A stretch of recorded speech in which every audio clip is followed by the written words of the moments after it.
నిర్మల్ జిల్లా బైంసా మండలం వాటోలి గ్రామంలో అంగన్వాడీ కేంద్రంలో శిథిలావస్థకు చేరుకుంది. ఎప్పుడు హెచ్చులు ఊడిపడి విద్యార్థులు గాయపాలవుతారో తల్లిదండ్రులు భయపడుతున్నారు. వర్షాలు కురిసిన సమయంలో భవనం మొత్తం వర్షాలు నీరు నిండుతుందని అన్నారు. భవనం పైన భాగంలో చెట్టు మొలిచి వేర్లు భవన గోడలలోకి చొచ్చుకొని వెళ్లాయి. భవనం ఎప్పుడు కూలుతుందో అని విద్యార్థులు ఉపాధ్యాయులు భయపడుతున్నారు.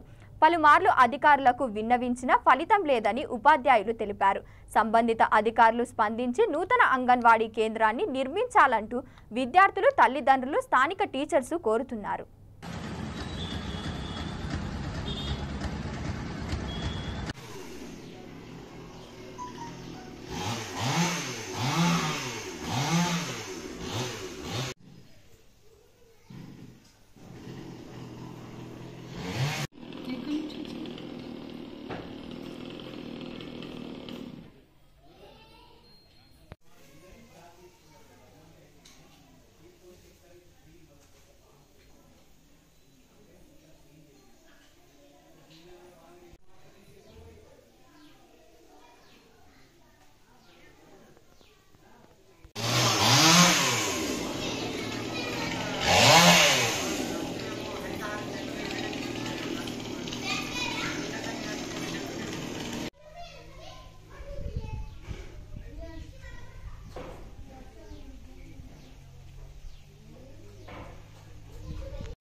వాటోలి గ్రామం బైంసా మండల్.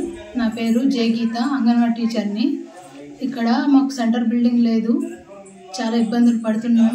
చాలా సంవత్సరాల నుంచి చాలా ఇబ్బందులు పడుతున్నా నేను సెంటర్ బిల్డింగ్ లేక. ఇక్కడ బిల్డింగ్ పైకప్పులు అన్నీ పడిపోయే విధంగా ఉన్నాయి. మా పిల్లలకు చాలా చిన్న పిల్లలు.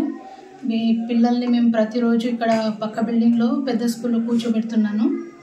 అయితే అధికారులు తొందరగా స్పందించి మాకు అంగన్వాడీ సెంటర్ బిల్డింగ్ కట్టించాలని నేను కోరుతున్నా.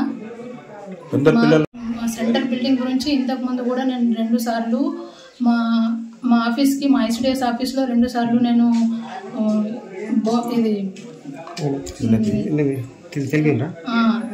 తెలపడం జరిగింది. బాండ్స్ కూడా 2 బాండ్స్ ఇవ్వడం జరిగింది బిల్డింగ్ కొరకు. అయితే కొందరు ఆఫీసర్లు మాత్రం తొందరగా మా బిల్డింగ్ గురించి స్పందించి మాకు బిల్డింగ్ కట్టివ్వాలని నేను కోరుతున్నాను.